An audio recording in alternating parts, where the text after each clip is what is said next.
Okay, so picture this. A fresh trade war hits China. And, well, most people thought, okay, it's game over. I mean, they sell almost $600 billion worth of goods to the U.S. each year. That's huge, like 15% of their total exports.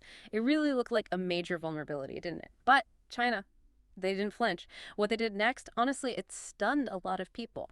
So today, we're going to unpack how China, this country that seemed so reliant on its biggest customer, actually fired back, and how they started this quiet, almost under-the-radar transformation. We'll explore how they're fundamentally rebuilding their economy, what that really means for, well, everyone on the global stage. By the end of our chat, you should have a much clearer, more nuanced picture of this massive economic shift. Think of it as getting you up to speed on one of the biggest geopolitical stories happening right now. And hey, for more insights like this, keeping you informed on our changing world, make sure you subscribe to the Geopolitics Gazette. It really is a critical moment. Uh, Donald Trump's trade war back in 2018, that was a huge trigger. Like you said, the common wisdom was China has to fold. The numbers seem to back it up. Yeah. You know, that's $600 billion to the U.S., 15% of exports. It looked like, oh, a dependency they couldn't escape. But they didn't fold. So what was that immediate reaction? How did they counter what looked like an economic chokehold? Yeah, far from folding, they fired back fast, really fast. Matched tariffs immediately, cut off some key exports, think rare earths. They sent a very clear message. Yeah. We're not going to be pushed around. And that defiance, well, it caught a lot of folks in the West completely off guard. The big question then became, how? How could they stand up so quickly when they seemed so reliant? And this wasn't just a spur-of-the-moment reaction, right? There was something bigger going on beneath the surface. Exactly. That's the key. What many didn't fully grasp was this decade-long transformation already underway. They were meticulously rebuilding their economic foundations. And it wasn't just tinkering. We're talking massive, sustained investment. Pouring, get this, 40% of their annual GDP into investments, year after year. 40%? That's staggering. It is. It's almost double what any other major economy typically invests. A huge commitment. Okay, so with that kind of money pouring in, where do we actually see the results? What are the tangible signs? Like, are there specific Chinese companies really breaking through now? Oh, absolutely. The proof is becoming pretty visible. Maybe the clearest example is BYD in electric vehicles. Yeah. They didn't just catch up to Tesla. They actually overtook them, became the biggest EV maker globally. Right, BYD. You see them mentioned everywhere now. Exactly. And then there's TikTok. I mean, it felt like it came out of nowhere, right? A global social media force changing digital culture. And it's not just those two. You see Chinese brands across different sectors really moving up the value chain. It's not just about cheap manufacturing anymore. They're innovating. That really brings up that interesting contrast, doesn't it? This two China's idea you hear about. How do we square those headlines we see? You know, the ones about a collapsing property market, the aging population, youth unemployment. How do we square that with, well, stories of new mega factories opening constantly, that incredible high-speed rail network they've built, and advanced tech that's no longer just coming from the West? It's confusing because both sides are true, in a way. And the West has struggled with this because, frankly, our old assumptions are breaking down. The assumption that China would just be the low-cost factory forever, or that innovation always flowed west to east, that's being rewritten right now, aggressively. Right. It forces this radical rethink of global power. Remember, for decades, since the 70s, really, China's rise was largely fueled by the West. Right. They had the huge population, low wages, became the world's factory floor.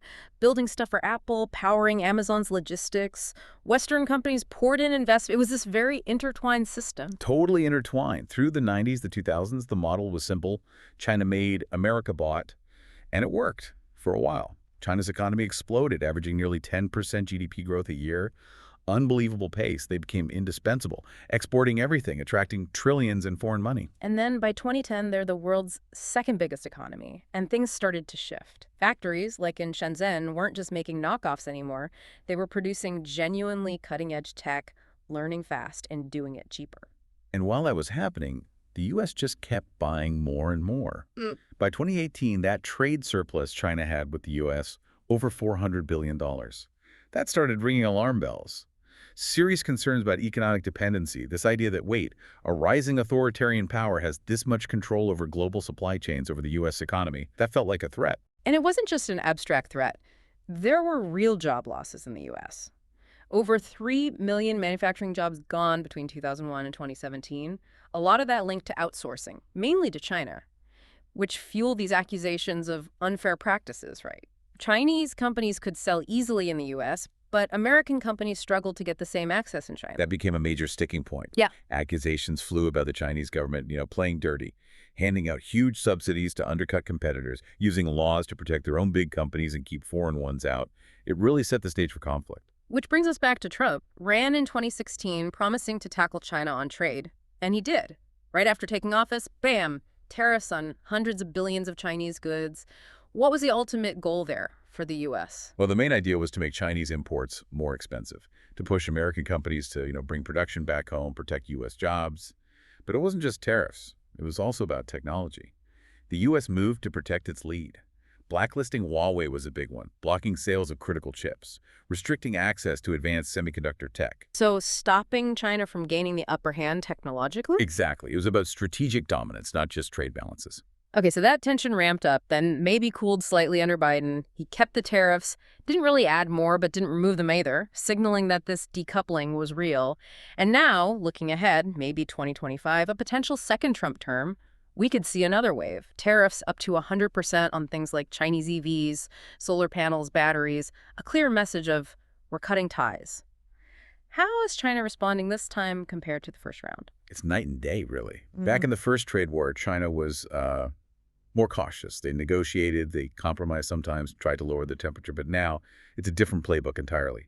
This time, they fired back instantly, matched tariffs pound for pound, banned exports of those critical rare earths again, blacklisted some American firms. This isn't the China of 2001 or even 2016. This China is bolder, much more self-assured, and it seems completely ready to fight back. It really shows how deep this transformation we're talking about actually goes. So, with tensions high and China acting much more assertively, what is their long-term plan? How are they trying to reshape their economy to handle this kind of pressure? That brings us to Xi Jinping's dual circulation strategy, doesn't it? Tell us about that. Exactly. Dual circulation is really the heart of it. It's their blueprint for building a more resilient, self-sustaining economy, one that's, frankly, less vulnerable to Western pressure. It basically runs on two tracks, two engines. The first is internal circulation. This is all about strengthening their domestic market. The big goal here is to make China's own 1.4 billion people the main engine of growth. So promote household spending, build up local supply chains, pour money into homegrown tech and innovation. Okay, internal focus first. Are we seeing that shift happen in the numbers? Is domestic consumption actually growing? We are, yeah. In 2024, domestic consumption was about 45% of China's GDP. That's more than double what exports contribute. And it's not new. For the last decade, domestic consumption has consistently driven at least half of their GDP growth. You see it on the ground, too, people buying Chinese cars, Chinese electronics, even Chinese luxury brands more often. But you mentioned challenges earlier. If this internal engine is so important, why isn't consumption even higher? What's holding it back? Yes, the hurdles. Yeah. They're significant. Even though it's technically a socialist country, there's social safety nets, things like unemployment support, pensions, they're almost non-existent. China spends less than 1% of its GDP on that stuff. It's one of the lowest levels globally. So if you hit a rough patch, lose your job, get sick, you're largely on your own. Which forces people to save, right? Yeah, exactly. Then there's the housing crisis. Property values are falling. Homes lost about 4.5% of their value last year on average. That hits people's wealth. And add to that the demographic crunch. Shrinking birth rates, more deaths than births. They're heading towards one of the fastest aging and shrinking workforces globally. All that puts pressure on families. You save for health care, for retirement, for your kids' education, because you have to. You don't spend freely. Those are some serious headwinds. The safety net, the property market, it really highlights that two Chinas thing again, those internal pressures. Just a reminder, if you're finding this breakdown useful and want to stay ahead on global shifts, subscribe to the Geopolitics Gazette. Keep yourself informed. Okay, so that's internal circulation. The second engine is external circulation. The idea here isn't to stop trading with the world, but to change who they trade with. It's about reducing that heavy reliance on the U.S. and Europe. So they're actively building new trade routes, finding new partners, especially across what we call the global South Asia, Africa, Latin America, the Middle East. And is there clear evidence this diversification is actually happening? Are China's exports shifting away from the U.S.? The data is pretty clear. Back in 2000, the U.S. bought over 20% of China's exports. Fast forward to 2023, that's down to 15%. But here's the interesting part.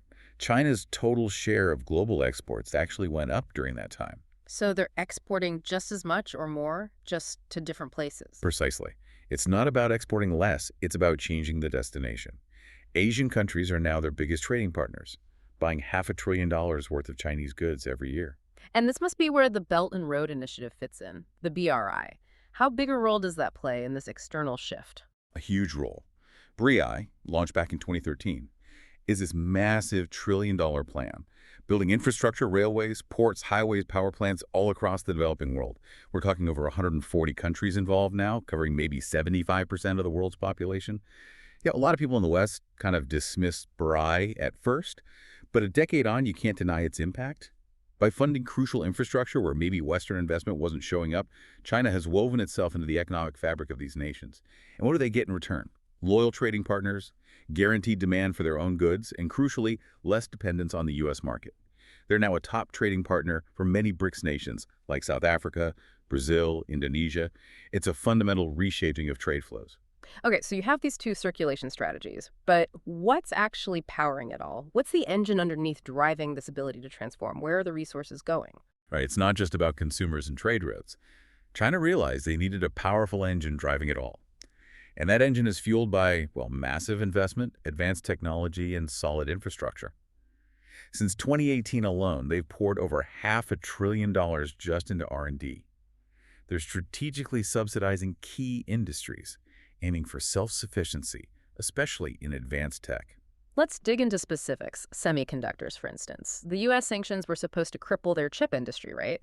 Since they relied so much on Western tech, what actually happened? It kind of backfired, in a way, or at least spurred them on. When the U.S. hit them with export bans, targeted Huawei, everyone expected their chip ambitions to stall. Then, boom, 2023, Huawei unveils this homegrown 7-nanometer chip. That's advanced stuff. A 7-nanometer chip is seriously sophisticated, putting them right up there challenging the top global players. And that was only possible because of massive state funding. Massive, directed state investment. And it's not just Huawei.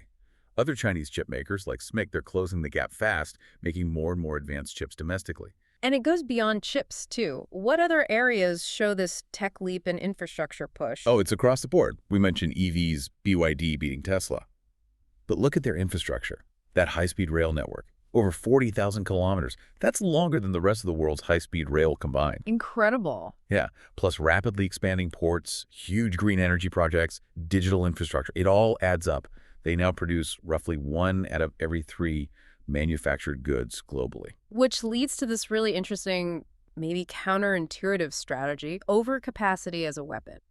Usually making too much stuff sounds like a bad thing, right? Yep. Inefficient. How is China using it strategically? This is a really clever, if controversial, part of their playbook. By deliberately producing more than their own market needs in key areas, steel, solar panels, EVs, they do something crucial. They flood the global market with affordable goods. And what does that do? It makes the rest of the world dependent on them.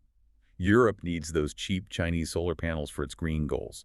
American EV makers need Chinese batteries. Construction across Asia relies on Chinese steel. So it's not a bug, it's a feature. Exactly. It looks like a flaw, maybe, Yeah. but it functions as a tool. The more they make, the more the world relies on them. It embeds China into global supply chains so deeply that it becomes really hard politically, economically for countries to just decouple or say no. It's a powerful strategy. But this state-funded model must have downsides too. Risks involved? Oh, definitely. It's not without costs. Unlike in the West, where private investment often drives things, so much of China's economic engine is state-funded. And to keep it running, they've had to borrow a lot. Public debt is piling up incredibly fast. Projections show it could exceed 100% of GDP by 2026. That creates a real risk. Is China building faster than it can actually use? We've seen glimpses of this before, those ghost cities, empty factories, high-speed rail lines barely used. If they keep investing and building more than the economy realistically needs, a lot of that investment could just sit idle, become dead weight on the economy. So, summing up then, that old model, the quiet interdependence of China-made, America bought, that's clearly gone. How would you describe the new reality China's trying to build? They've fundamentally rewired their economic approach. Built new factories, yes, but also new trade routes, new alliances. They're pumping trillions into their own tech, trying to boost their own consumers, building an economic system designed to be much more resilient to external shocks, especially from the West. But as you pointed out, it's not like they're completely independent now. They're not untouchable. Their consumers still don't spend like Americans. The chip industry still has gaps. The economy has scars from the property crisis, weak demand, that mountain of debt. So, what's the big takeaway here for the global picture? I think the key is that China isn't retreating inwards. Not really. It's rebuilding. Quietly, steadily. It's crafting something different. A kind of parallel economic system. One that's less exposed to U.S. pressure, yes, but also much more deeply connected across the global south. So this isn't just about trade wars or sanctions anymore. It's a bigger question. Can the U.S. still set the global rules when a major power like China is fundamentally playing a different game? The era of American-led globalization, the one we knew, it seems to be fading. The real question now isn't if China will manage this transition, but how the rest of the world is going to adapt to this new emerging reality.